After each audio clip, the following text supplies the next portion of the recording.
Allez, on plonge aujourd'hui au cœur d'un événement spirituel assez intense, qui a duré 12 jours pour décrypter le fonctionnement du cabinet BWC. On va essayer de comprendre comment cette organisation arrive à inspirer une dévotion aussi profonde. On va regarder ensemble les mécanismes qui animent cette communauté. Pour commencer et pour bien saisir l'impact du groupe, écoutez un peu ce témoignage. Un membre raconte qu'après 2 ans de silence, son neveu est venu se réconcilier. Et ce n'est pas tout. Juste après, il lui a fait livrer une télé toute neuve. C'est bien plus qu'une simple anecdote. C'est exactement ce genre d'histoire qui cimente la foi et qui attire de nouvelles personnes. Forcément, ça pose une question essentielle. C'est quoi ce programme pour générer une telle ferveur et apparemment de tels résultats ? Pour le savoir, on va analyser la structure, le leader et aussi le modèle économique derrière tout ça. D'abord, le contexte. Ce qu'on analyse, c'est en fait la conclusion, la grande finale d'un programme de consécration spirituelle de 12 jours. L'idée, c'est que chaque jour est consacré à un des mois de l'année à venir. C'est donc une sorte de grande célébration qui prépare le futur. Et au cœur de toute cette dynamique, il y a les témoignages. Mais attention, ce ne sont pas juste des histoires qu'on raconte. C'est le vrai moteur de la communauté. Chaque succès partagé est une preuve vivante qui renforce la foi des autres membres et qui sert d'argument de poids pour en recruter de nouveaux. C'est un système de validation par le groupe en fait. Bien sûr, une communauté aussi soudée, aussi organisée, repose presque toujours sur une figure de proue, un leader charismatique. Alors, qui est cet homme au centre de tout, celui qui orchestre cette ferveur collective ? Il s'agit du conseiller spirituel Williams. Ses membres l'appellent le coach ou même leur père spirituel. On le décrit comme quelqu'un de totalement dévoué, qui passerait des nuits entières à concevoir des rituels et qui suivrait personnellement ses membres jusqu'à très tard dans la nuit. Et cette citation d'un membre, elle résume tout. L'impact qu'il a, ou du moins l'impact perçu. Il est vu non seulement comme celui qui aide à découvrir son potentiel, mais aussi comme celui qui protège des pratiques indésirables. Un rôle de révélateur et en même temps de protecteur. Mais pour mener des projets aussi ambitieux, on se doute bien que le leader ne compte pas sur tout le monde de la même manière. Il s'appuie en fait sur une élite, un groupe restreint qu'il a baptisé le noyau dur. Ce fameux noyau dur, ce sont donc les membres les plus sérieux, les plus engagés. Et pour les décrire, le leader utilise une référence biblique très forte. Ce sont les violents qui s'emparent du royaume des cieux. Ça leur donne une identité de guerriers spirituels en quelque sorte, de gens déterminés. Il y a donc une distinction très nette qui est faite. D'un côté, il y a la masse, le grand nombre, la quantité, qu'il compare à un champ à moissonner. Et de l'autre, il y a ce noyau dur, la qualité, qui sont vus comme les véritables ouvriers de l'œuvre. C'est un processus de tri qui est totalement assumé. Finalement, ce qu'on observe, c'est une sorte de boucle qui s'auto-alimente. L'investissement des membres, que ce soit leur argent ou leur témoignage, fait grandir l'organisation.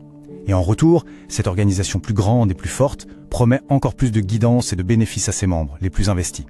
C'est un système gagnant-gagnant.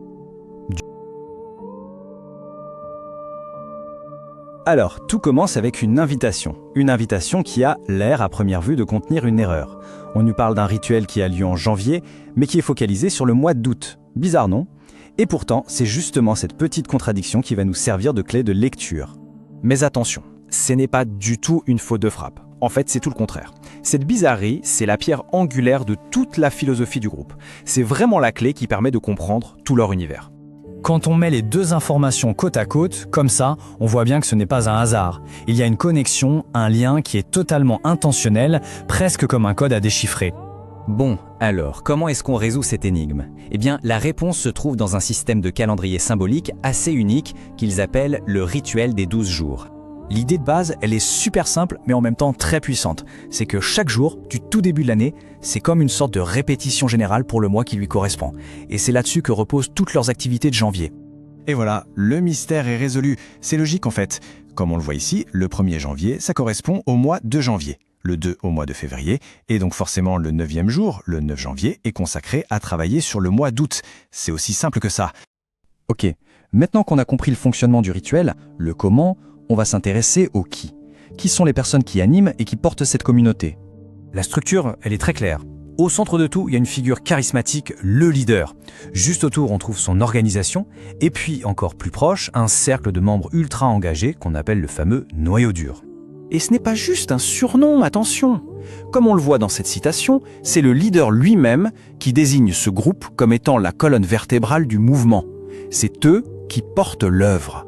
Cette image est super importante, celle du père spirituel qui se sacrifie, qui ne dort pas la nuit pour créer des rituels, pour guider chacun personnellement.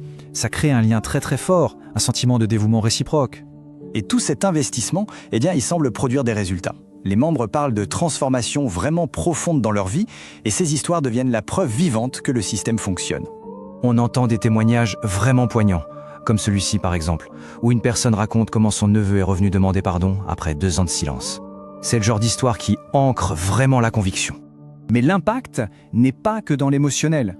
Les gens témoignent aussi de gains très concrets, matériels, comme ce téléviseur, neuf, reçu de manière complètement inattendue et qui est perçu comme une conséquence directe de l'engagement spirituel. Et au fond, au-delà de tout ça, il y a peut-être ce sentiment, celui de retrouver une paix intérieure, un calme que beaucoup avaient perdu. Ça semble être le bénéfice ultime pour pas mal de participants. Et c'est là que la boucle est bouclée. Parce que ces histoires, ce ne sont pas de simples anecdotes. Non, ce sont des témoignages vivants. Et le fait de les partager devient un acte fondamental pour souder le groupe et renforcer la foi de tout le monde. Bon, on a vu l'impact émotionnel, l'impact matériel. La question logique qui vient après, c'est comment tout ça est financé. C'est là qu'on découvre le moteur économique de cette mission. C'est un point super intéressant. La contribution financière ici n'est pas présentée comme un simple don. C'est une façon de sceller son propre travail spirituel. C'est carrément vu comme le meilleur investissement qu'on puisse faire pour soi-même. On parle d'un investissement rentable, un placement qui garantit un retour et qui ne déçoit jamais. Donc, si on résume, on voit se dessiner 4 grands piliers d'engagement. Ça commence avec les offrandes pour sceller le travail.